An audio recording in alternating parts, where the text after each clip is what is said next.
Welcome to everyone. आज हम 6 chapter शुरू कर रहे हैं, एनाटॉमी ऑफ फ्लावरिंग प्लांट। इसमें जो क्वेश्चन आएंगे, इसमें थोड़ा टफ चैप्टर है। इसमें जो क्वेश्चन आते हैं इनके स्टेटमेंट पे ही आते हैं। थोड़ा सा स्टार्टिंग में आपको कुछ टर्म याद रखने पड़ेंगे और उसके बाद जो है कुछ समझने वाला पार्ट है। आधा चैप्टर जो है समझने वाला है और आधा चैप्टर है याद रखने वाला है। तो इसमें जो क्वेश्चन आते हैं उसको उस स्टेटमेंट बेस्ड पे आते हैं। हम शुरू करते हैं आज का चैप्टर। सबसे पहले टिश्यू शुरू करते हैं। इसमें इसी पे क्वेश्चन आते हैं, ज़्यादा बाहर से क्वेश्चन नहीं आते। तो शुरू करते हैं पढ़ना। Tissue meristematic and permanent tissue. Meristematic actively dividing cell होता है। परमानेंट टिश्यू, मेरिस्टेमेटिक टिश्यू जब अपनी डिवीजन पावर को लॉस कर देता है, डी डिफरेंशिएशन हो जाता है, तब उसे कहते हैं परमानेंट टिश्यू। परमानेंट टिश्यू जो है वो बॉडी पार्ट के फॉर्मेशन में हेल्प करता है। मेरिस्टेमेटिक कंटिन्यूसली एक्टिव डिवाइडिंग होता है। उसके बाद मेरिस्टेमेटिक टिश्यूज शुरू करते हैं। Growth in plant is likely restricted to specialized region of active cell called meristems. Meristem occur at the tip of root and shoots and produce primary tissue are called apical meristem. तो apical meristem बता ही दिया मैंने आपको, tip पे present होते हैं, actively dividing होते हैं। उसके बाद ये डायग्राम है, आपको ये डायग्राम ध्यान से देखना है। सेंट्रल सिलेंडर, कॉर्टेक्स कहाँ पे है, प्रोटोडर्म कहाँ पे है, उसके बाद रूट एपिकल मेरिस्टेम कहाँ है, रूट कैप कहाँ है, उसके बाद ये शूट का है, लीफ प्राइमोर्डिया। इसमें सबसे इंपॉर्टेंट जो है एक्सिलरी बर्ड की पोजीशन है। कभी डायग्राम अगर याद आता है तो इसमें एक्सिलरी बर्ड की पोजीशन ही पूछता है कि कहाँ पे होती है। बाकी सब जो है वो एज इट इज़ लिखा हुआ है, जैसे रूट में है वैसे शूट में है, बस इसमें एक्स्ट्रा है एक्सिलरी बर्ड की पोजीशन कहाँ होती है। उसके बाद शुरू करते हैं आगे पढ़ना। Root apical meristem occupy the tip of root while the shoot apical meristem occupy the distant most region of stem axis.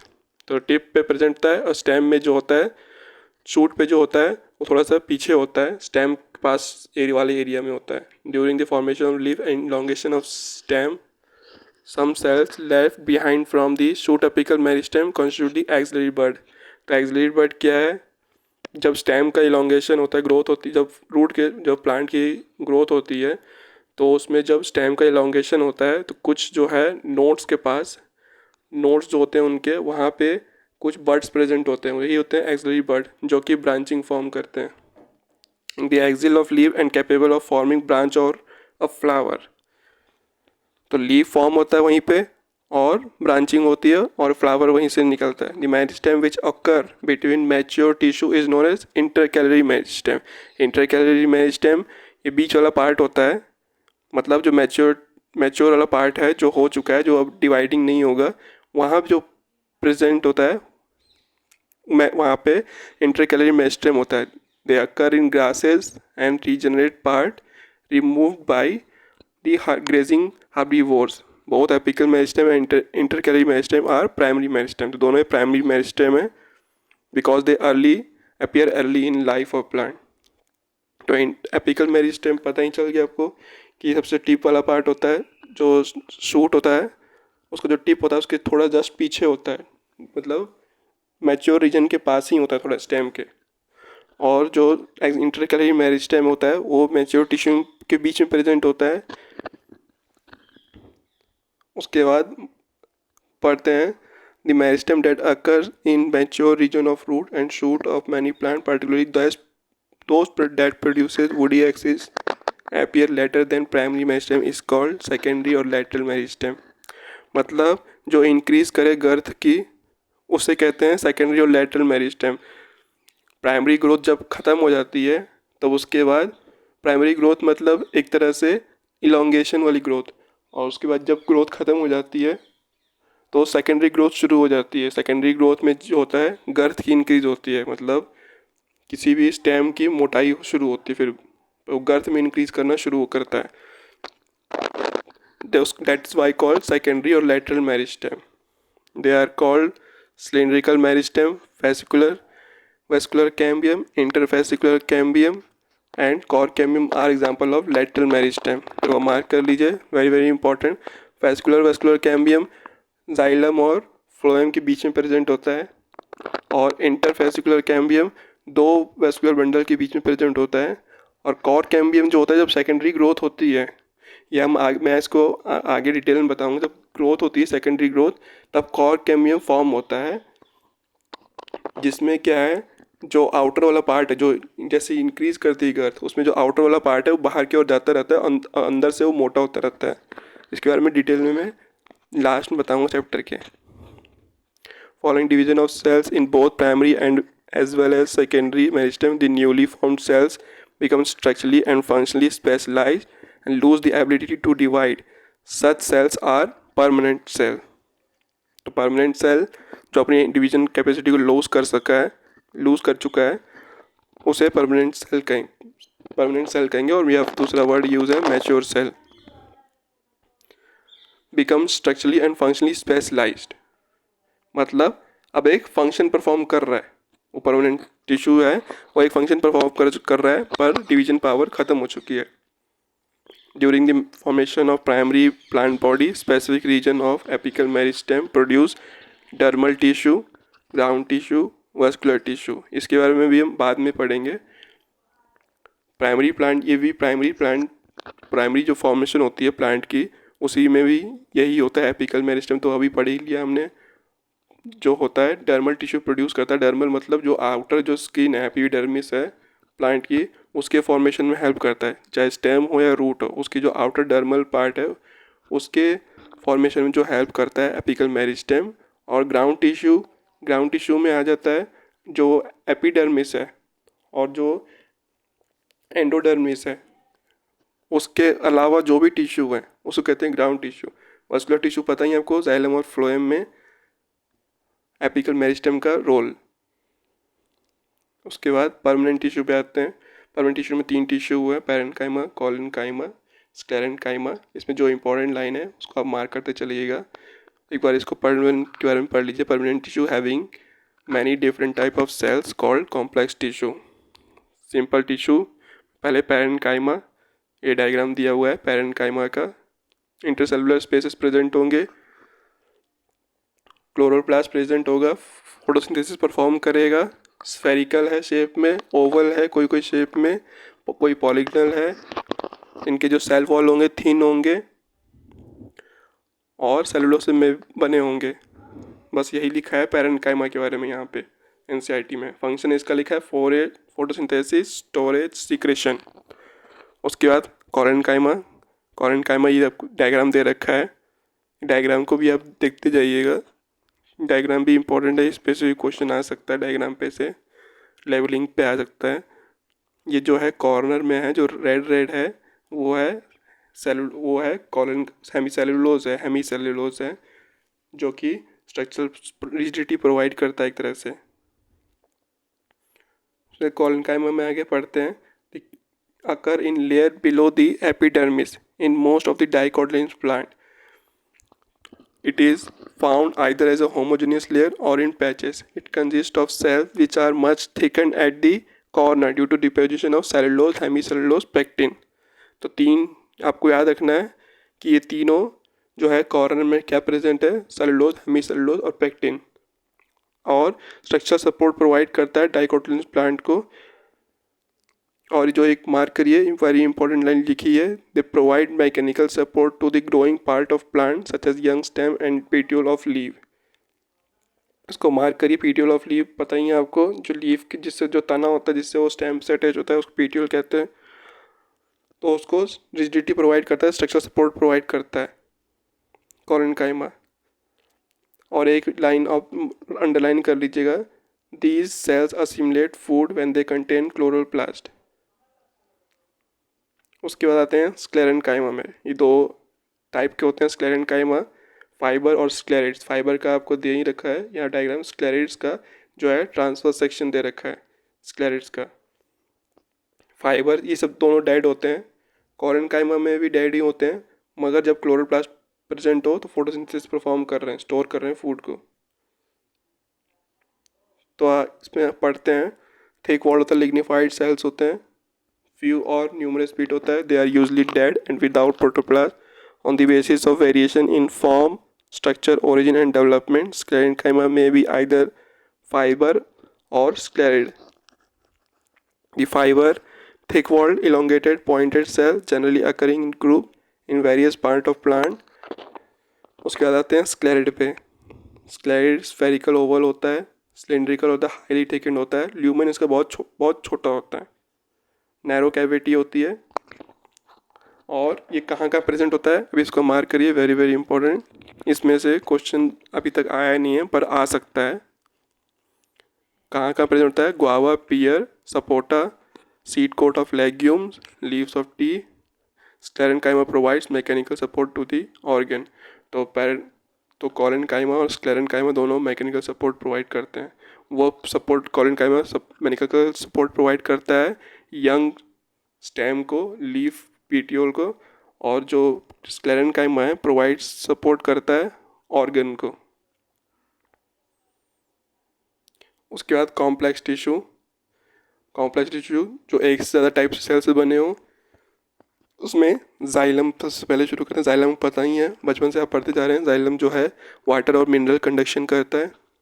अब एक क्वेश्चन बनता है कि जाइलम क्या सिर्फ वाटर और मिनरल कंडक्शन करता है? ऐसा नहीं है, जाइलम जो है फूड भी कंडक्ट करता है, पर मेन फूड और हो गया, पीजीआर हो गया, ये सब भी कंडक्ट करता है। हार्मोन सब भी कंडक्ट करता है, पर मेनली वाटर और मिनरल कंडक्ट करता है। तो 4 तरह के जाइलम होते हैं: ट्रैकेट, vessels, xylem fibre, xylem parenchyma. और जिम्नोस्पर्म जो होता है उसमें वेसल्स एब्सेंट होते हैं, इसको मार्क करिए, वेरी वेरी इंपॉर्टेंट। उनके जाइलम में वेसल्स एब्सेंट होते हैं। ट्रैकेट्स में आपको मार्क करना है कि टैपरिंग एंड होता है। ये मैच द फॉलोइंग आ जाएगा, चारों लिखे होंगे: tracheids, vessels, xylem fibre, xylem parenchyma. और उनके कुछ कैरेक्टरिस्टिक्स लिखे होंगे साइड में, आपको मैच करना होगा कि कौन सा कैरेक्टरिस्टिक क्या है। तो ट्रैकेट का जो कैरेक्टरिस्टिक है टैपरिंग एंड होता है, इसको आप याद रखिएगा। इलोंगेटेड ट्यूब लाइक होता है, थिक होता है, लिग्निफाइड सेल्स होता है, और डेड होते हैं विदाउट प्रोटोप्लाज्म। ये तो कॉमन है, वेसल में भी डेड ही होता है। जाइलम फाइबर है वो भी डेड ही होता है। जाइलम पैरेन्काइमा जो है लिविंग होता है, उसमें प्रोटोप्लाज्म प्रेजेंट होता है। आगे पढ़ते हैं। These are dead and without protoplasm. The inner layer of cell have thickening which vary in form in flowering plant. Tracheids and vessel are the main water transporting element. Flowering plant मतलब angiosperm के बारे में बात कर रहा है। Gymnosperm ना समझिएगा इसको। जिम्नोस्पर्म में वेसल्स एब्सेंट होता है। Vessel is a long cylindrical tube like structure, ये भी लॉन्ग ट्यूब लाइक स्ट्रक्चर है, तो दोनों कॉमन है। इसमें जो डिस्टिंक्ट कैरेक्टर है इसका, made of many cells called vessel member, each with lignified wall and a large central cavity. The vessels are devoid of protoplasm. बता ही दिया कि डेड होता है ये भी। Vessels member are interconnected through perforation in their common wall. इसको mark करिए, वेरी वेरी इंपॉर्टेंट है कि वेसल जो है आपस में इंटरकनेक्टेड होते हैं परफोरेशन में। ये दे रखा है, वेसल दे रखा है। जो बी वाला है, ये सी वाला है, वो वेसल दे रखा है, दिख ही रहा है आपको, परफोरेशन है साइड में। तो ये जो एक दूसरे वेसल से कनेक्ट रहेगा इसी के थ्रू। तो जाइलम फाइबर पे आते हैं। उसके बाद have highly thickened wall and obliterate central lumen, they may be either be septate or aseptate. Xylem parenchyma cells are living and thin walled. तो मार्क करिए see characteristic property, they may be either septate or aseptate. उसके बाद xylem parenchyma पे आते हैं। Living होता है, thin walled होता है, सेलुलोज से बना होता है सेल वॉल। और इसमें जो मार्क करने वाली बात है वो है they store food material in the form of starch or fat and other substance like tannins. The radial conduction of water take place by ray parenchymatous. तो रेडियल कंडक्शन ऑफ वाटर जो होता है वो पैरेन्काइमा से होता है, xylem parenchyma से, bye these रे पैरेन्काइमाटिस cell. Primary xylem is two type: protoxylem, metaxylem. This first form primary xylem element are called protoxylem and the latter form primary xylem is called metaxylem. protoxylem में क्या होता है, metaxylem में क्या होता है? ये दो तरह के xylem होते हैं। प्रोटोजाइलम जो है जो प्राइमरी ग्रोथ होती है तब बनता है। मेटाजाइलम जो होता है प्राइमरी ग्रोथ जब ख़त्म होने वाली होती है उसके जस्ट पहले ही बनता है मेटाजाइलम। तो अब प्रोजीशन और प्रोटोजाइलम के बेस पे हम ये पता लगाएंगे कि कौन सा रूट है, कौन सा जो है स्टेम है। इस पे क्वेश्चन आया था कि आपको अगर पीस दे दिया कोई किसी भी चीज़ का, अब आपको पता नहीं है कि वो रूट वाला पार्ट है या स्टेम वाला पार्ट है, तो आप कैसे पता लगाएंगे कि वो क्या है। तो आप तो पता तभी लगा पाएंगे पोजीशन ऑफ प्रोटोजाइलम के बेस पे, प्रोटोजाइलम और मेटाजाइलम की पोजीशन क्या है। अगर प्रोटोजाइलम की पोजीशन में प्रोटोजाइलम अंदर की तरफ है और मेटाजाइलम बाहर की तरफ है तो उस टाइप को कहते हैं एंडार्ज, जो कि शूट में प्रेजेंट होती है। रूट में क्या होता है, एक्सार्ज होता है, उल्टा जस्ट का अपोजिट होता है। इसमें जो है मेटाजाइलम सेंटर में होता है, प्रोटोजाइलम बाहर पेरीफेरी पे होता है, तो इसको कहते हैं एक्सार्ज। उसके बाद आते हैं phloem, transport food material usually from leaves to other part of plant. Phloem in angiosperm is composed of, mark करिए वेरी इंपॉर्टेंट, एंजियोस्पर्म में sieve tube element, companion cells, phloem parenchyma और फ्लोएम फाइबर। तो phloem parenchyma, phloem fibre, xylem parenchyma, xylem fibre दोनों common है। Extra में यहाँ पे क्या जुड़ गया है, sieve tube element and companion cells. सबसे पहले सीव ट्यूब, उसके बाद आते हैं जिम्नोस्पर्म में क्या होता है। जिम्नोस्पर्म में सीव ट्यूब और कंपेनियन सेल्स नहीं होते, उनकी जगह होता है एल्ब्यूमिनस सेल्स और सीव सेल्स। तो यहाँ पे लिखा गया है gymnosperm have albuminous cells and sieve cells, ये दो होते हैं। They lack sieve tube and companion cells, बता दी मैंने। Sieve tube element are long tube like structure होता है, लॉन्गिट्यूडनली अरेंज्ड होता है। कंपेनियन सेल से अरेंज होता है, कंपेनियन सेल जस्ट इसके एडजेसेंट में होते हैं। सीव ट्यूब में न्यूक्लियस नहीं होता, सिर्फ वैक्यूल प्रेजेंट होता है और एक ट्यूब लाइक स्ट्रक्चर होता है जिसमें से जो है फूड का ट्रांसलोकेशन होता है।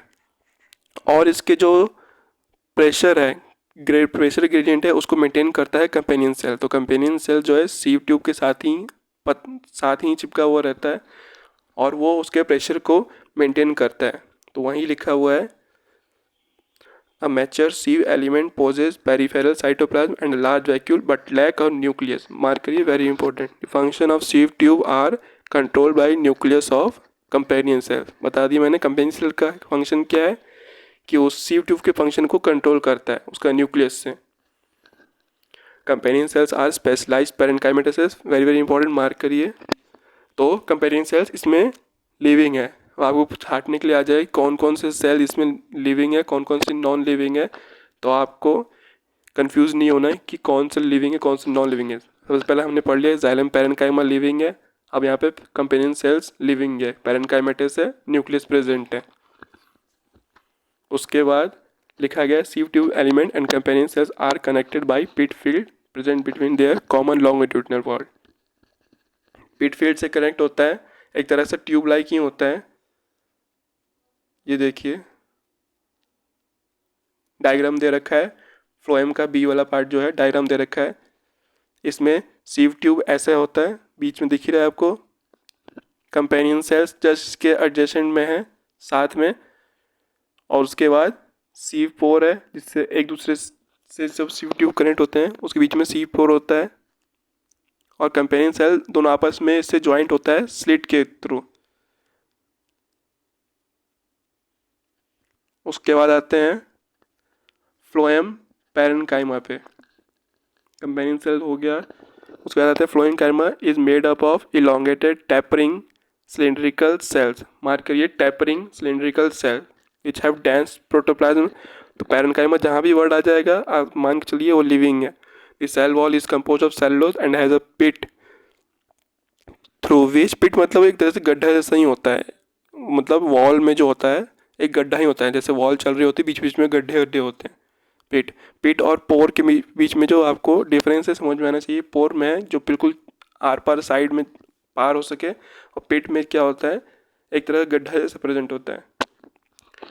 प्लाज्मोडेस्माटा कनेक्शन प्रेजेंट होता है फ्लोएम पैरेन्काइमा के आपस में, जो फ्लोएम पैरेन्काइमा है उनमें प्लाज्मोडेस्माटा कनेक्शन प्रेजेंट होता है। प्लाज्मोडेस्माटा क्या होता है इसके बारे में हम सेल बायोलॉजी चैप्टर में पढ़ेंगे कि प्लाज्मोडेस्माटा कनेक्शन क्या होता है। बस आपको ये याद रख लीजिए, प्लाज्मोडेस्माटा कनेक्शन जो है वो transport of food, water, mineral, जो भी अदर ऑर्गेनिक सब्सटेंस है उनके ट्रांसपोर्ट में एक सेल दूसरे सेल के बीच में एक तरह का कनेक्शन है। plasmodesmata. The phloem parenchyma store food material and other substance like mercury, very important, resins, latex and mucilage. Foreign parenchyma is absent in most of the monocotyledon. Mark करिए monocotyledon में absent होता है. तो अब तक हमने पढ़ लिया है कि वेसल्स जो है जिम्नोस्पर्म में एबसेंट होता है. जिम्नोस्पर्म में एल्ब्यूमिनस सेल होता है, सीव सेल होता है और फ्लोएम पैरेन्काइमा जो है मोनोकोटिलेडन एबसेंट होता है. तो कौन कौन सी कहाँ कहाँ एबसेंट है आपको ये याद रखने हैं. उसके बाद आते हैं फ्लोएम फाइबर्स पे. फ्लोएम फाइबर्स दूसरा नाम इसका ये होता है फ्लोएम स्क्लेरेन्काइमा. ये दूसरा नाम है इसका स्क्लेरेन्काइमा. फ्लोएम फाइबर एक ही बात हो गई है. बास्ट फाइबर कहते हैं, इसका कॉमन नेम है absent. They are generally absent in primary phloem. तो ये अब चौथी चीज़ आ गई है कि अब कौन सी चीज़ कहाँ एबसेंट है. तो फ्लोएम फाइबर एबसेंट है प्राइमरी फ्लोएम में. मोनोकोटिलेडन में फ्लोएम पैरेन्काइमा एबसेंट था. जिम्नोस्पर्म में वेसल एबसेंट था. उसके बाद आते हैं सेकेंडरी ग्रोथ के टाइम ये बनता है. These are much elongated, unbranched and have pointed needle-like apices. The cell wall of phloem fiber is quite thick. At maturity, these lose their protoplasm and become dead. Phloem fiber of jute, flax, hemp are used commercially. Mercury, very very important. Jute fiber and sun hemp. पूरा नाम लिख लीजिए sun hemp. The first form primary phloem consists of narrow sieve tube and is known as protophyllum. And the latter form has a bigger sieve tube and is referred to as a metaphyllum. उसके बाद आते हैं tissue system पे. Tissue system में क्या होता है, तीन होते हैं, एपिडर्मल टिश्यू, ग्राउंड टिश्यू और फंडामेंटल टिश्यू, और तीसरा वास्कुलर टिश्यू सिस्टम. तीन तरह का टिश्यू है, epidermal tissue system, ground tissue और फंडामेंटल टिश्यू और vascular tissue system. The structure and function would also be depend on their location. Location के बेस पे इनके फंक्शन होते हैं. सबसे पहले एपिडर्मल टिश्यू. एपिडर्मल टिश्यू नाम से पता चल रहा है एपिडर्मिस प्रेजेंट होता है. Outer most covering stomata and epidermal appendages, trichome, epidermal appendages, trichome and hair.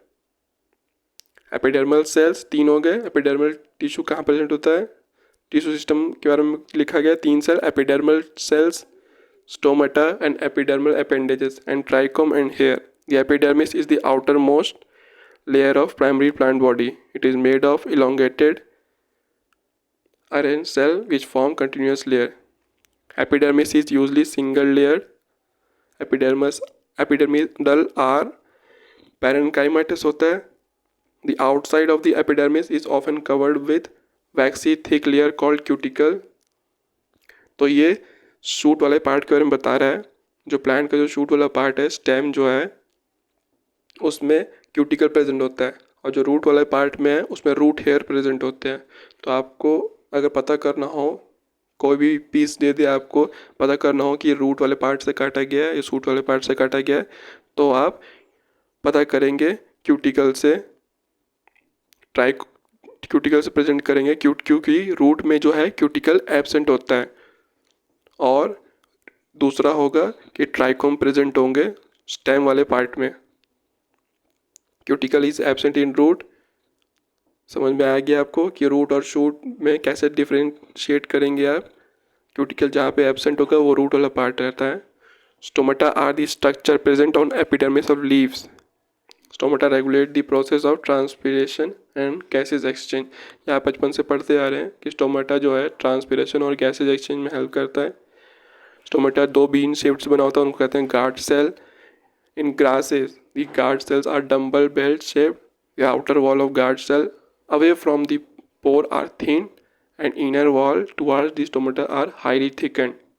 तो गार्ड सेल का डायग्राम दे रखा है. जो इसमें जो बाहर वाला पार्ट है बीन शेप दे रखा है, जिसमें जो बाहर वाला पार्ट है वो होता है थिन होता है, और जो अंदर वाला जो पार्ट होता है वो थिक होता है.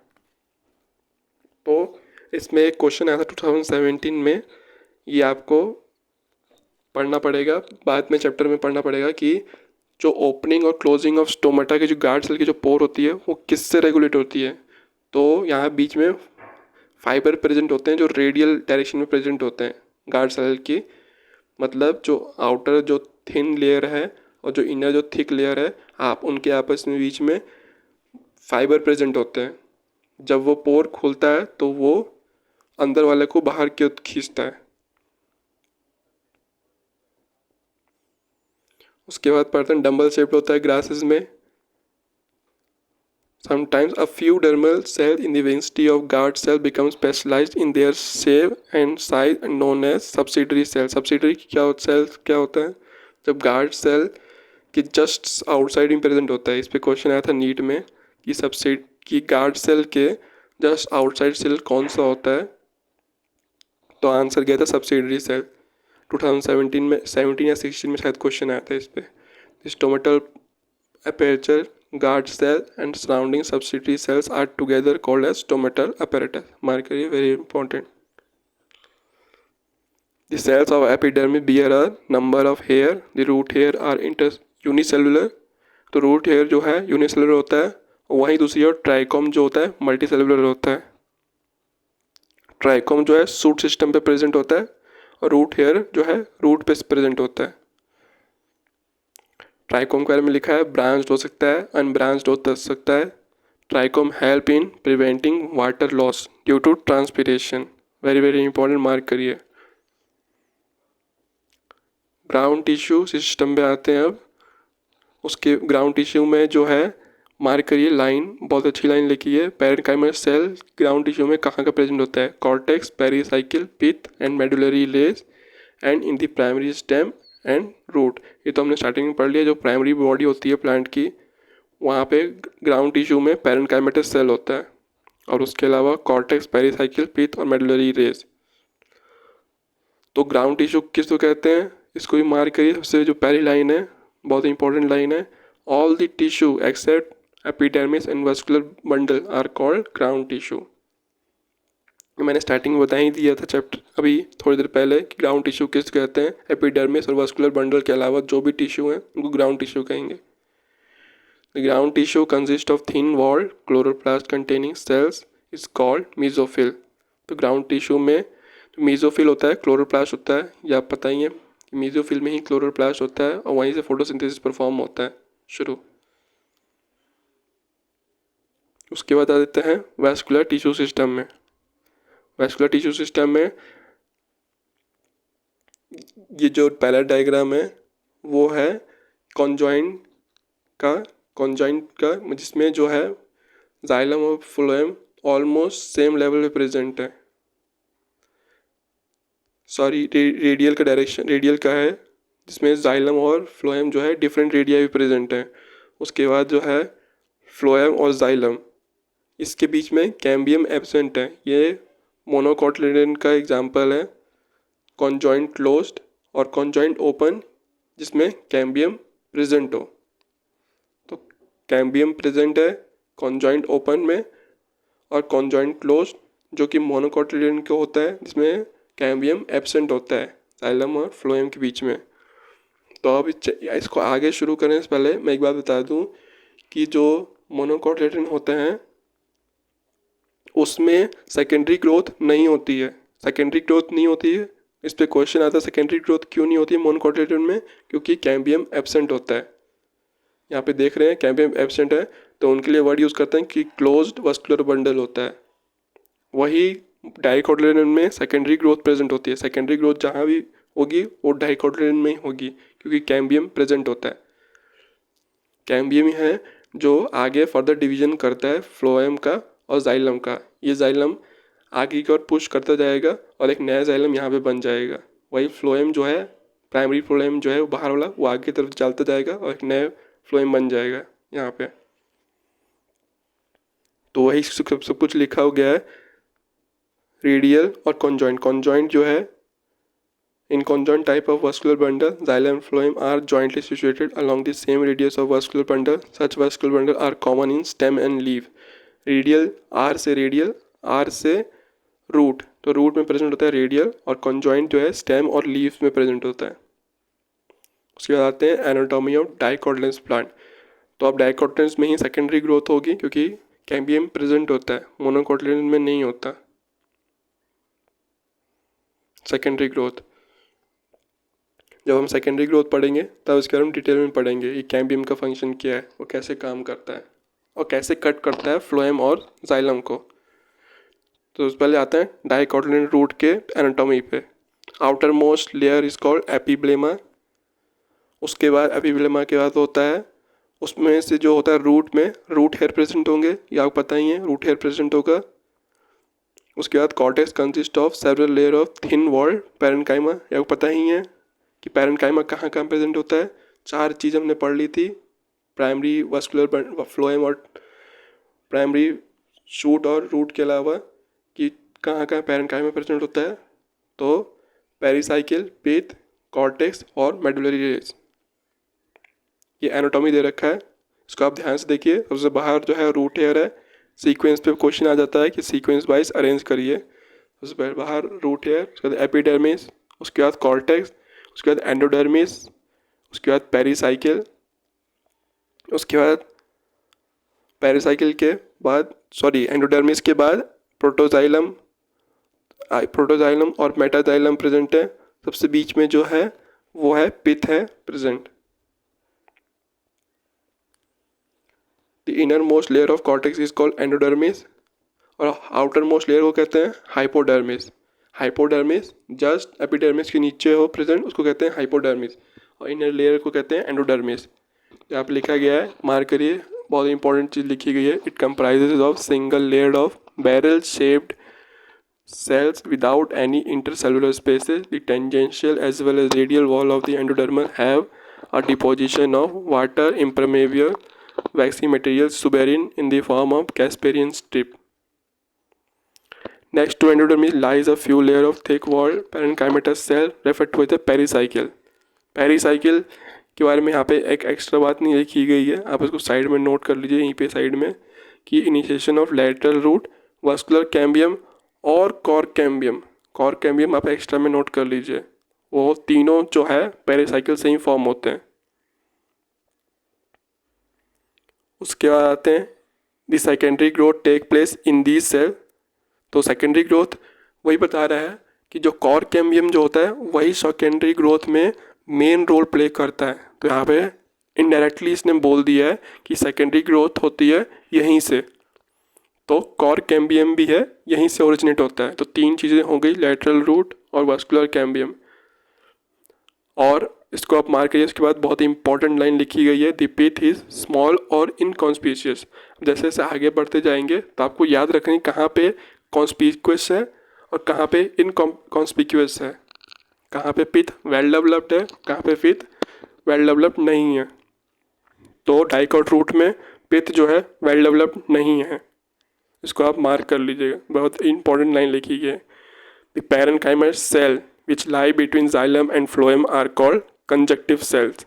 अभी ये प्राइमरी बॉडी ही दिखा रहा है प्लांट की, तो इसमें वही बोल रहा है जो फ्लोएम और जाइलम के बीच में जो सेल प्रेजेंट होता है पैरेन्काइमेटस सेल, उसे कहते हैं conjunctive cell. They are usually 2 to 4 xylem and phloem patches.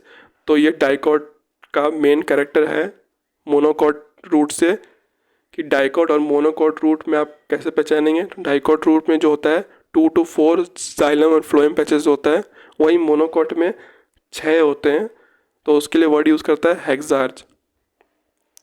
अब एक बहुत इंपॉर्टेंट लाइन लिखी गई है, all the tissue on the inner side of endodermis. Endodermis किधर है, ये दिख रहा है आपको एंडोडर्मिस। इसके अंदर के जो भी सेल हैं, वास्कुलर बंडल, पेरिसाइकिल, पिथ, फ्लोएम, जाइलम, सबके लिए एक वर्ड यूज़ किया गया है स्टील रीजन। तो ये स्टील रीजन है all the tissue inner side of endodermis. उसके बाद एनाटॉमी पे आते हैं, मोनोकोटिलेडोनस रूट के एनाटॉमी पे आते हैं। मोनोकोटिलेडोनस के रूट को आप देख लीजिए कि ऑलमोस्ट सब कुछ सेम लिखा गया है, root hair, epidermis, cortex, endodermis, pericycle, phloem, protoxylem, pith, सब कुछ सेम लिखा गया है। बस इसमें आपको याद रखना है कि यहाँ पे कोई भी पेरिसाइकिल में कोई भी कॉर्क कैम्बियम प्रेजेंट नहीं होगा यहाँ पे, कोई भी कैम्बियम प्रेजेंट नहीं है, ना वास्कुलर कैम्बियम है, ना कॉर कैम्बियम है, ना इंटरफेस्कुलर कैम्बियम है। तो एनाटॉमी सिमिलर होती है डाइकोट रूट के। एक्स्ट्रा पॉइंट नोट करने के लिए ये है कि यहाँ पे जो है जाइलम होते हैं मोर देन 6 होते हैं, तो उसके लिए वर्ड यूज़ किया गया है polyarch. Xylem bundle in monocotyledonous root, pith is large and well developed. तो मार्क करिए, बहुत इंपॉर्टेंट लाइन है कि अब आ गया पिथ वेल डेवलप्ड कहाँ होता है, तो मोनोकॉट रूट में होता है। Monocotyledonous root don't go any secondary growth, बता ही दिया क्योंकि कैम्बियम एब्सेंट है यहाँ पे। तो फ्लोएम और जाइलम फर्दर डिवाइड नहीं कर पाएंगे क्योंकि कैम्बियम यहाँ पे एब्सेंट है, और उसके लिए हमने वर्ड यूज़ किया गया था क्लोज्ड वास्कुलर कैम्बियम।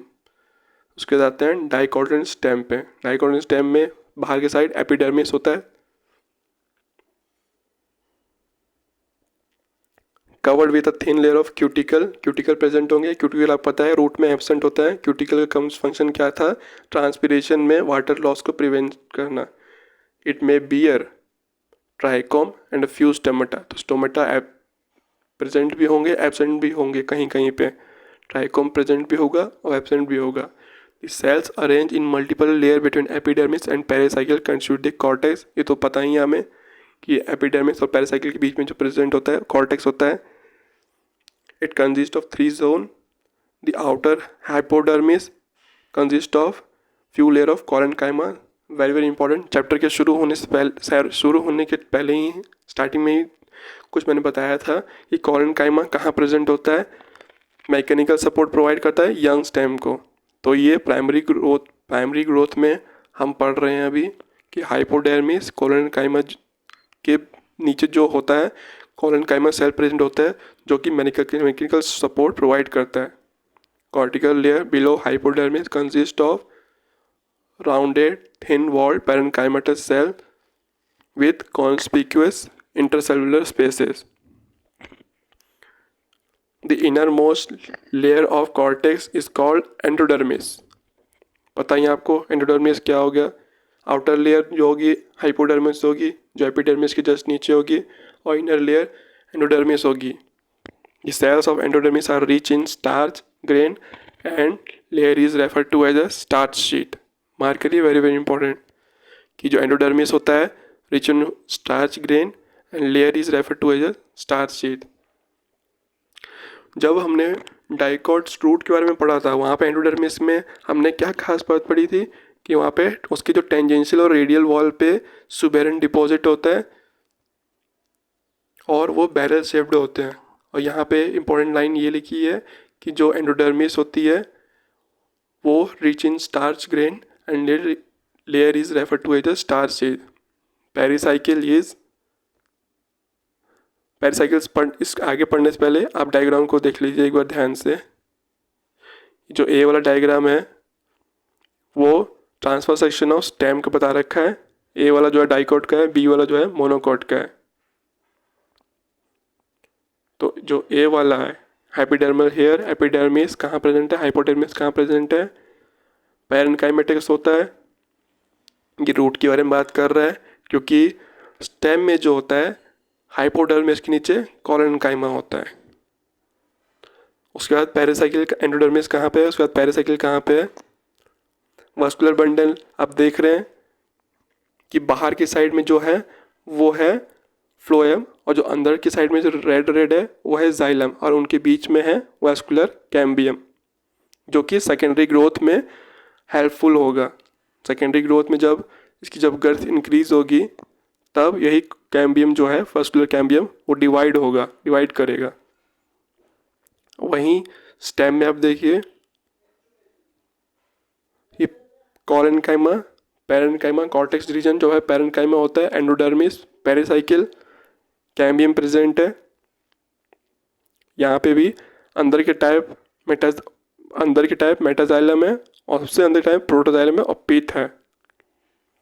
तो पिथ जो है वो वेल डेवलप्ड नहीं होता है डाइकोट रूट में, वहीं मोनोकोट रूट में पिथ जो है लार्ज होता है, वेल डेवलप्ड होता है। तो ये अब ये मोनोकोट का ये रूट है।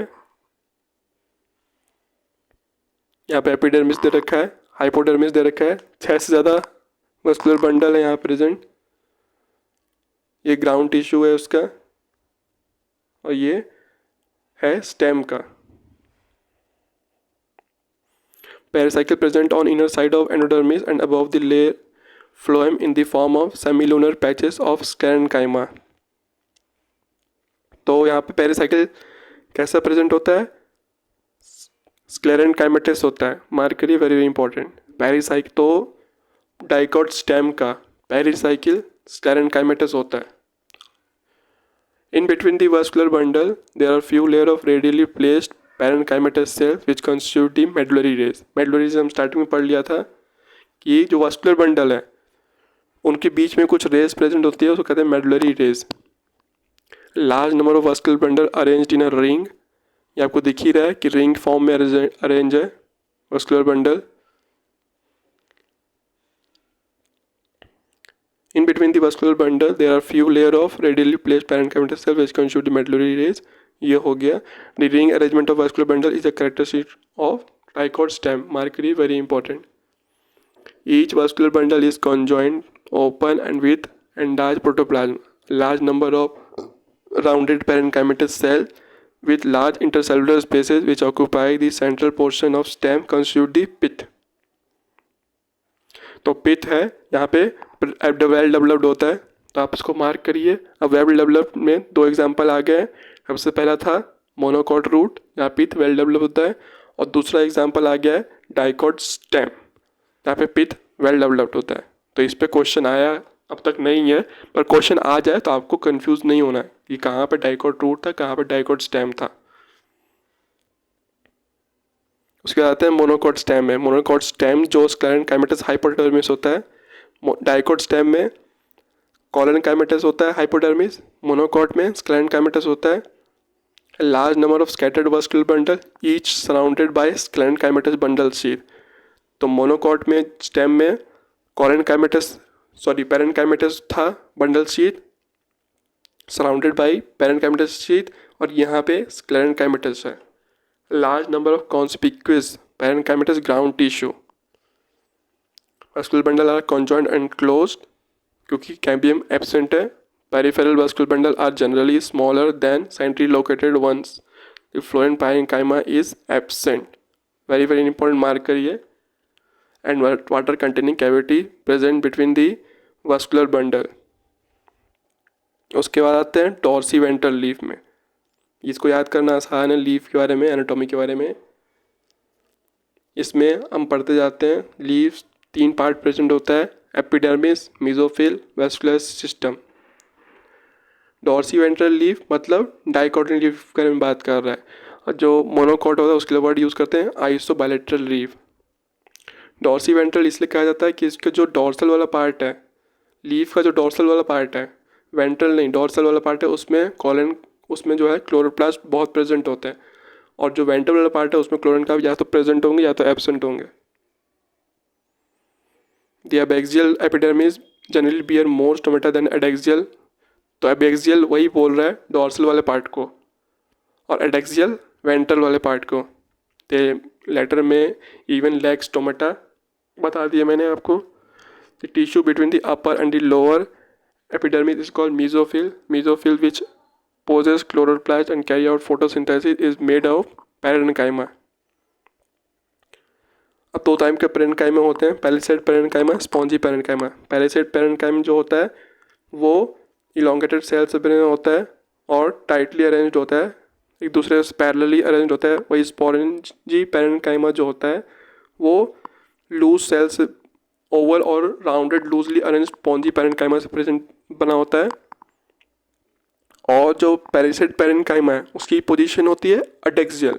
तो मार्क करिए, वेरी वेरी इंपॉर्टेंट बात है कि पैरिसेड पेरेन्काइमा की जो लोकेशन होती है अडेक्सियल होती है, मतलब वेंट्रल होती है, और वही स्पॉन्जी पेरेन्काइमा की पोजीशन अबैक्सियल होती है, मतलब नीचे के साइड में, वेंट्रल साइड में प्रेजेंट होती है। तो वेंट्रल साइड में पैरिसेड पेरेन्काइमा और डॉर्सल साइड में स्पॉन्जी पेरेन्काइमा।